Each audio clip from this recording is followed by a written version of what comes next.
Na aula passada, a gente fez a otimização das constantes da lei de velocidade de reação, com base nos dados que a gente conseguiu extrair do artigo, e foi uma coisa razoavelmente interessante, porque, por um lado, ela previu muito bem parte dos dados, mas ela não previu nada bem a outra parte dos dados. E aí, o que a gente faz agora?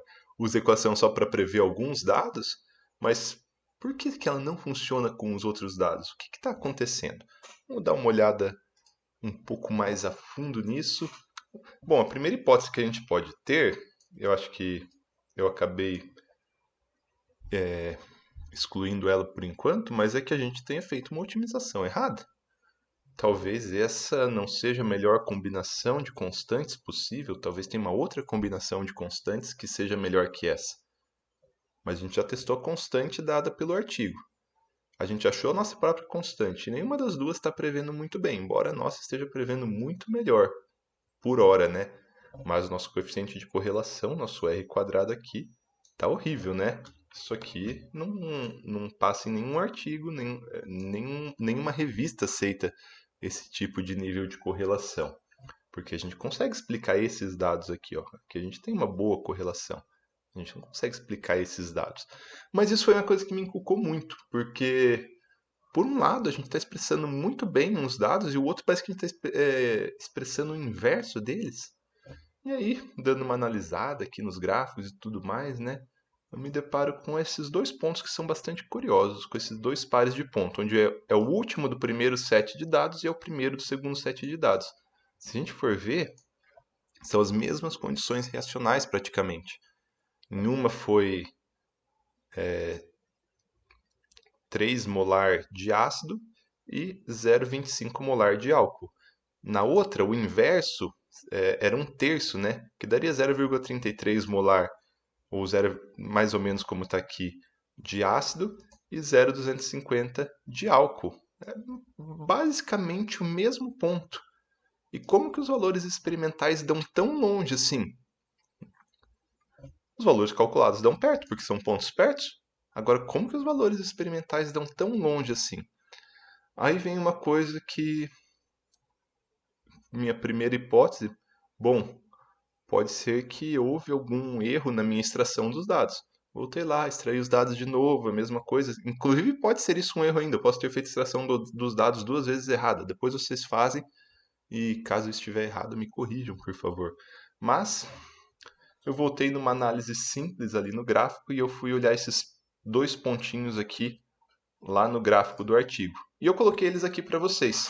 Então, o primeiro ponto era no ponto, vamos voltar aqui, ó. É,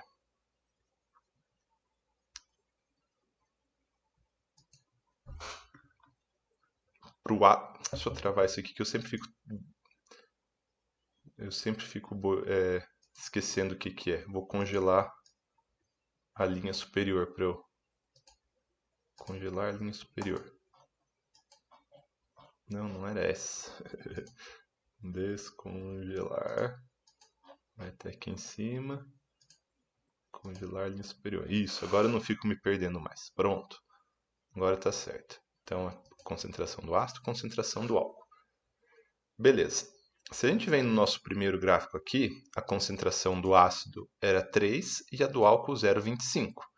Beleza, então vamos lá. A concentração do álcool é 0,25, só que aqui está em 1 sobre a concentração do álcool.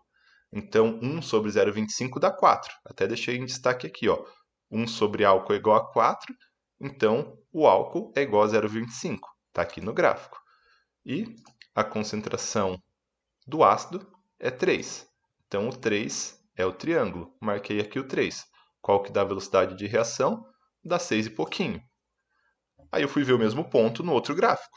No outro gráfico, a concentração de ácido é o primeiro ponto, né, 3,1, e a concentração de álcool 0,25. Só que aqui está no inverso, né, 1 sobre isso. Então a concentração de ácido é 1 sobre 3. Então a concentração de ácido é 3, mesma concentração de ácido. Então está aqui ó, 1 sobre 3, já que está no inverso, em vez de ser 3 é 1 sobre 3. E o 0,25 é a bolinha.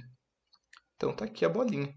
dando uma concentração, uma velocidade de reação de 1, alguma coisa. E olha que estranho, então. A gente está aqui com as mesmas condições. São as mesmas condições. Álcool 0,25, álcool 0,25.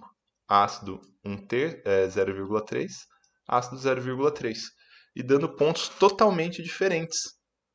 E aí, como que faz agora? Poderia até dar diferente, porque não é exatamente a mesma condição, né? Tem certa diferença nas condições, talvez. Ou talvez está na minha extração dos pontos. Mas nunca que poderia dar uma diferença tão grande assim entre os dois pontos. E aí que eu tive a brilhante ideia de falar, nossa, como o gráfico ele parece que está expressando os valores invertidos, né? A gente olha aqui, parece que ele está expressando os valores invertidos.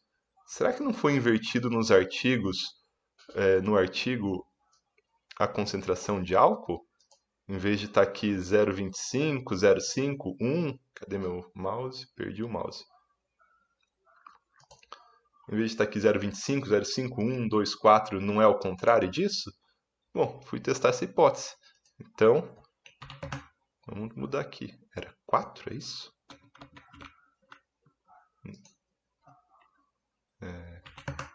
4. Olha que maravilha está acontecendo. 4. O outro é o quê? 2.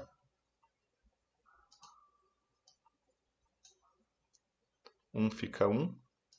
O 2 fica meio, né? 0,5. Olha tudo ficando bonitinho ali, hein? Tudo ficando verdinho. 0,25. Agora, como vai tudo cair, vai aparecer um monte de vermelho, né? Ai. Olha que lindo. Agora vai aparecer um monte de vermelho porque a escala mudou, agora está tudo baixo. E olha o ajuste disso aqui agora, minha gente. Coisa linda. Claro, o que estava acontecendo?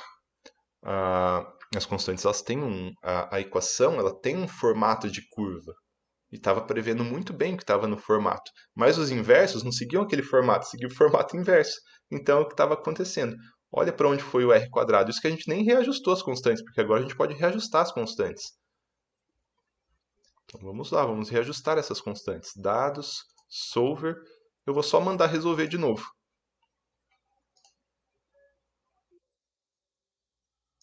E resolveu de novo.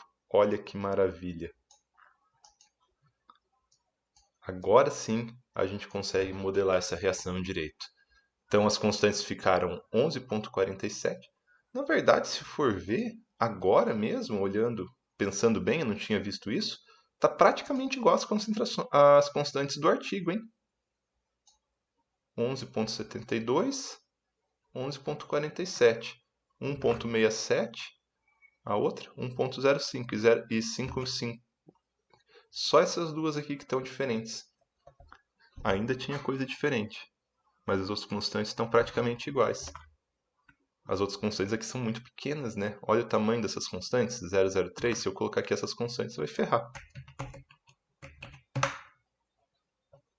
Ferrou o modelo. Então, não fica tão ruim, só está um pouco tendencioso. Aí. Então, essas são as constantes para o modelo. Constantes que transformam o erro no menor erro possível. Agora sim, se a gente soma... Quantos dados que a gente tem aqui?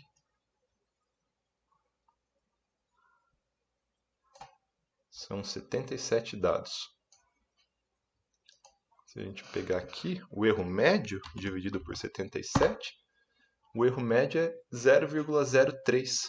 Bem pequeno, né? Olha que coisa legal. Então, agora a gente consegue usar essas constantes para resolver o modelo e para prever em cada concentração que a gente tiver de ácido ou de álcool, qual que vai ser a velocidade de reação. E a gente tem uma acurácia enorme agora. Essa equação está muito boa, previu muito bem a reação. Na próxima aula, a gente vai fazer a mesma coisa, só que em vez de fazer no Excel, a gente vai fazer no Python.